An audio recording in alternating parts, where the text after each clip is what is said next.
South Korea just handed the United States $350 billion for one single promise. That promise was protection. On Sunday, the president who took the money looked at it and cut it in half. This is not about troops or missiles. It's about what a promise is worth when the man who signed it changes his mind halfway through paying for it. So what happens to $350 billion of trust the moment the seller discounts the product? Let's open the ledger. Welcome to the Money Current. Chapter 1. The $350 billion Handshake. Back in late 2025, South Korea agreed to one of the largest investment pledges any country has ever made to the United States. $350 billion, $200 billion in cash, capped at $20 billion a year. Another $150 billion for shipbuilding, an industry South Korea leads and the US Navy badly needs. In return, Washington cut its tariff on Korean goods from 25% to 15% and approved South Korea's own nuclear-powered submarines. On paper, a trade deal. Underneath it, something closer to an insurance policy Seoul paying, in cash, for the belief that the United States would keep showing up. Chapter 2. The Order. On Sunday, August 16, 2026, hours before 18,000 South Korean troops began a 10-day exercise called Ulchi Freedom Shield, President Trump posted that it was too late to cancel the drills entirely, so he ordered Defense Secretary Pete Hegseth to substantially reduce them instead. He called the exercises costly and said they sent a totally inappropriate and hostile signal to North Korea, a country he described as unthreatening and respectful under Kim Jong-un. The drills had run largely unchanged for decades. This year, mid-deployment, the United States quietly downgraded its half.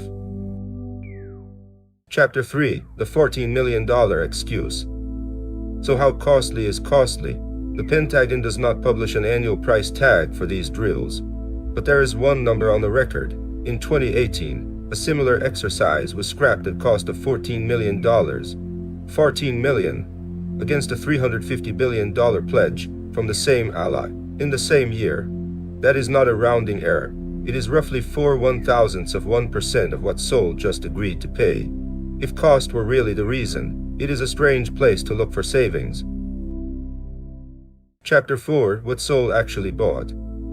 To understand why a cut in war games matters more than $14 million, go back to 1953. The Korean War ended not with a peace treaty, but an armistice technically, never a real end to the war. What followed was a mutual defense treaty that has held, uninterrupted, for over 70 years. Under that umbrella, a country left in ashes rebuilt itself into one of the largest economies on Earth, a leader in semiconductors, shipbuilding, and electronics. Economists studying the region have long argued that happened partly because of the guarantee. Investors do not build factories next to a border they expect to be overrun. The $350 billion pledge was not goodwill bought from nothing. It was a subscription South Korea has been paying for 7 decades.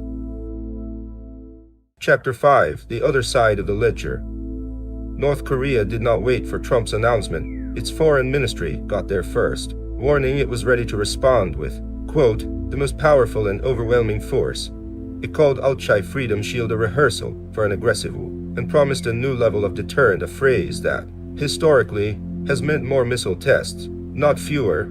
So the exercise Trump downgraded to please Kim Jong-un was already being treated by Kim Jong-un's own government as a provocation. The reduction did not lower the temperature. It removed South Korea's side of the thermostat.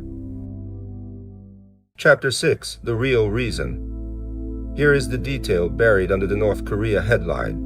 Trump's own post tied his decision to something with nothing to do with the Korean Peninsula, South Korea's refusal to help the United States on Iran. In other words, the drill cut was not really about troops in Korea.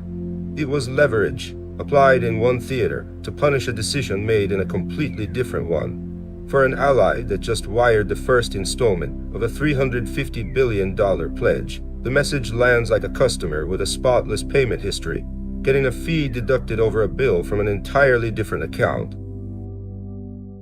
Chapter 7. Every ally just took notes. South Korea was never the only audience. Japan, Taiwan, and every NATO member rely on the same product the United States sells its allies, a credible promise to show up. Analysts, writing within a day of Trump's post, called the move a gift to Kim Jong-un, and a fresh reason for allies to wonder whether Washington's commitments survive contact with an unrelated grievance. You do not need to take a side on Korea to see the accounting problem. Every future negotiation now happens in the shadow of one provable fact: American security guarantees can be discounted mid-contract over something that has nothing to do with the contract.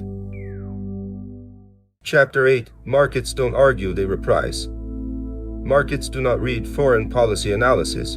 They reprice risk quietly, without asking permission. In the days after the announcement, investors covering the defense sector began flagging exactly this kind of decision as a variable to watch, not because $14 million of drills moves a portfolio, but because a guarantee that can be discounted on short notice is a less reliable guarantee than it was the week before. Trust has a spread, the same way a bond does. The less certain the promise, the higher the premium anyone paying for it should expect to demand next time. Chapter 9. The money keeps moving anyway. Here is the strangest part. In the same stretch of days, the security half got discounted. The financial half kept moving forward. Reporting out of Seoul confirmed Washington was still pressing South Korea to finalize its investment commitments, even as the military drills tied to that same relationship were being scaled back. The message was hard to miss. The $350 billion is still due. The protection it was supposedly buying is now negotiable. In any other contract, that would be a breach. In this one, so far, it is just called foreign policy. Chapter 10. The ledger this channel always finds.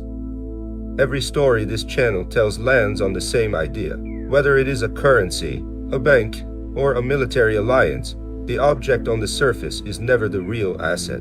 The dollar is paper. A treaty is a sentence on a page. What actually has value is the shared belief that the other side will honor their half. South Korea paid $350 billion real dollars for that belief. This week, it found out how much of a discount that belief can carry when the man holding the other half changes his mind. Whether that is smart negotiating or an expensive mistake will not be decided by either government. It will be decided later by every other country now doing the same math. So is this Trump playing a longer game with Kim Jong-un, or the most expensive discount $350 billion ever bought? Tell us where you land in the comments. If this kind of story is worth your time, hit like and drop a comment below. It genuinely helps this channel grow. And if you want more deep dives like this every week, subscribe now. It's free, and it's the best way to support the channel.